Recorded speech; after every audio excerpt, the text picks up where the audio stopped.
So a lot of you guys that watch my videos and are subscribed to my channel, most of you believe in the Constitution of the United States, and most of you believe that it was inspired by God. And for those who don't believe in God, they at least understand that the Founding Fathers looked towards God as giving the rights. Because what is an inalienable right? Legal rights are those bestowed onto a person by a given legal system, while natural rights are those not contingent upon the laws, customs, or beliefs of any particular culture or government, and therefore universal and inalienable. So when they were writing the Constitution, and they had Amendment 1, freedom of speech, freedom of religion, not from religion, and then the Second Amendment, it was very simply worded so the common man would know his rights and be able to tell whoever was infringing on his rights to back the fuck off. And the thing is those rights, they don't come from government. They're inalienable. Okay, they come from God or your Creator, whoever you believe in. Now that might suck a little bit for all you atheists out there, because I guess your rights do come from Uncle Daddy Sugar or the government.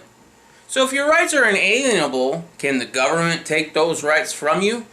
You, Mr. Joe Citizen, can they come knock on your door, take your guns away, say, hey, you had the right, but the government has decided that you no longer have that right. And by the way, while we're at it, the Fourth Amendment no longer applies. Okay, we're going to listen to you wherever you go. We're going to track you wherever you go.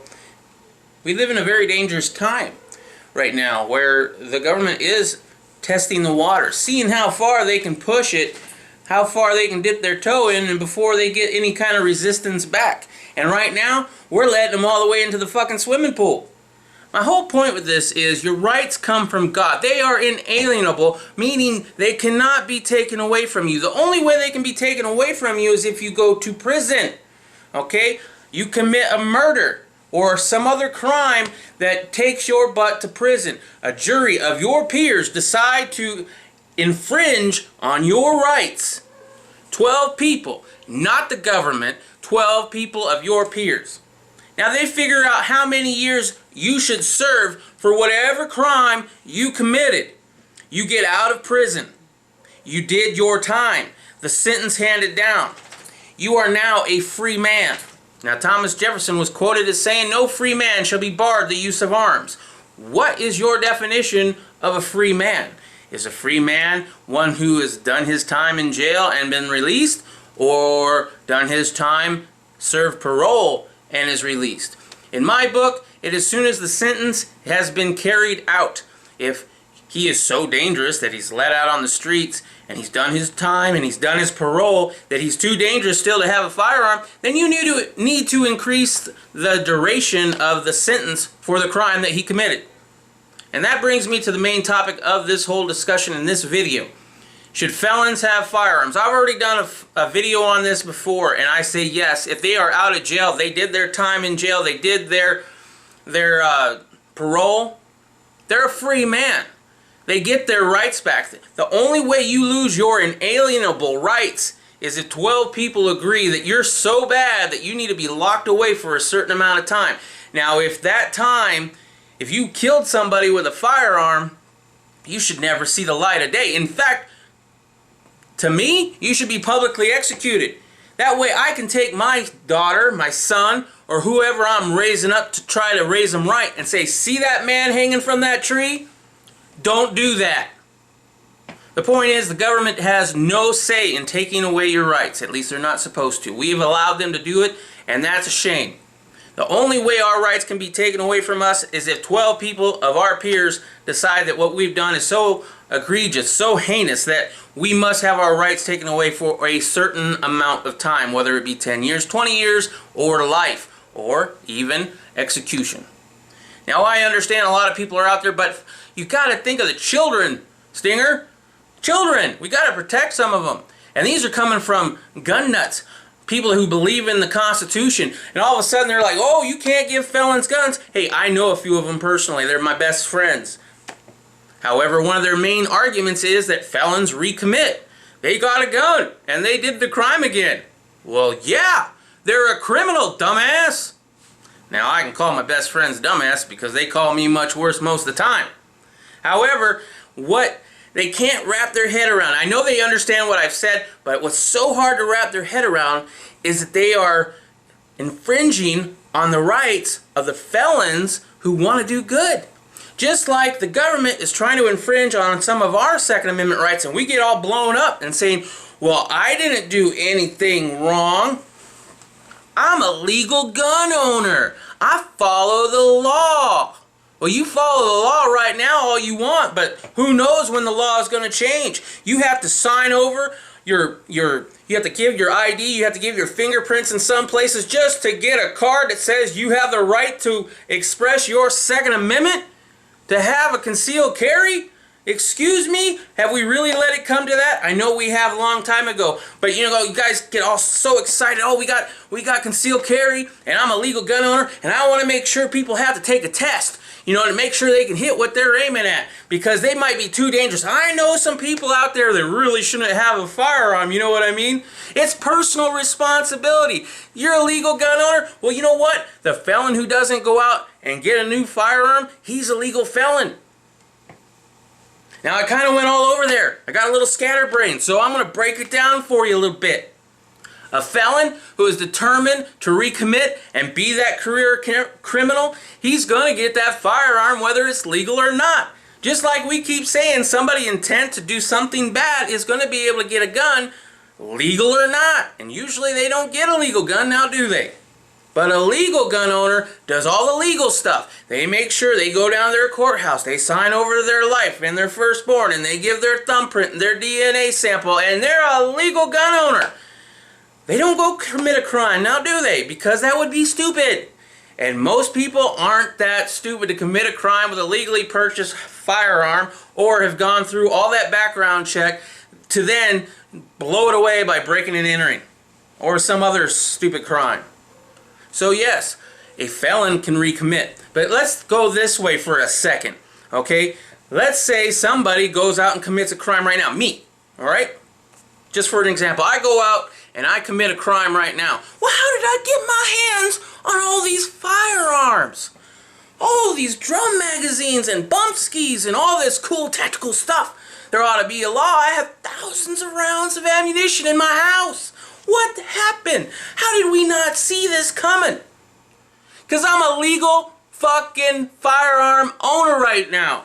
We all start out on a clean slate. When you're born, when you pop out of your mama's vagina, you are an American citizen, if you're lucky enough to be one, and you have inalienable rights. And until you fuck those up and 12 people decide that you are too dangerous to live among us, you will always have those rights. Now, personally, I disagree with having to go and get a background check and all that. I live in a constitutional carry state and I'm proud of it.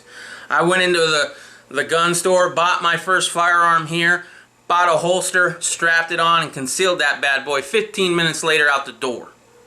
But we're not all that lucky. And a lot of people don't want that in their state because they're so worried that old grandma's not going to be able to hit the target, or some crazy guy who always goes to the bar and gets drunk is going to be irresponsible at the bar. Here's the thing. It's personal responsibility. You are personally responsible for yourself. You cannot make a safe world. This is not a bubble wrap world. Okay? You can quit smoking and then get hit by a truck.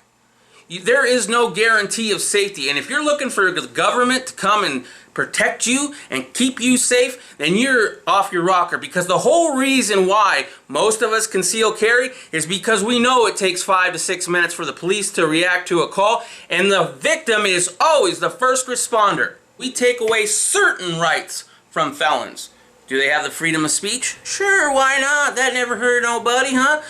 Firearms? No, we can't give them that. You know what's funny, though, is they can't vote. Why? Do you think they'd vote for somebody they knew in the criminal world? Why is that they cannot vote? Now, there's a lot of different theories on that, and I know a few of you guys out there that have a really great answer of why felons are not allowed to vote. Who does not letting felons have firearms hurt? It only hurts the law-abiding felon. The guy that made the mistake at 17, or it was a non-violent crime, okay? How many people out there know somebody or did something stupid to themselves when you were younger? And you got a felony on your record now. You all know somebody like that. I don't, actually. A lot of people think I do because I'm so passionate about it, but I don't. I don't know anybody. My whole point is that a law-abiding gun owner will do law-abiding stuff, and a psycho out there who got his hands on a gun is going to do psycho stuff out there with the gun. A law-abiding felon is going to be a legal gun owner. He's not going to go fuck stuff up. So in short, all you're doing is telling the law-abiding felon that he can't have a firearm, because let's admit it. I mean, anybody who wants to recommit a felony is going to do it. But I have some friends who are like, but Stinger, the children, think about the children. How bad would it be if that felon then took that legally purchased firearm and went and shot up your family with it? What do you think? Okay, a felon has the right to own a firearm. He comes in up and shoots up my family. Ooh, that would suck, wouldn't it? The problem with that is him having the right to own a firearm has no effect on that situation. If he wants to come in and break into my house and murder me and all my family, or just my family in front of me, okay, that's worse, isn't it? Having to watch your family be murdered in front of you? That's the worst thing that can happen, right? Felon. Got out of jail. Legally bought, and is using the legally bought firearm. Busted into my house, ties us all up, and makes me watch him do whatever he wants to do to my daughter and my wife. And then kills him with that legally bought firearm. Oh, we can't have that. Let me ask you a question. What's going to stop him from doing that anyway? So we keep it the way it is right now. Is the way it is right now working? Or is all these gun laws, these perfect gun laws? Or, okay, that was kind of a low blow. All these gun laws that we have right now, or do you think there's any other gun laws that could be put out there that would prevent a felon who wants to get a gun and recommit a crime? Is there any law or possible law that could be put out there that would stop him from coming in and busting in my door, tying us up, doing whatever he wants to my daughter and my wife, and then killing them in front of me? Is there anything out there? You can't keep punishing somebody for the same crime. If the crime is so heinous that you shouldn't have those rights, then it should be heinous enough for an execution. And in my book, a public execution. For right now, I want to close this video with asking you one last time, who gives you the right? Is it your government or is it your God?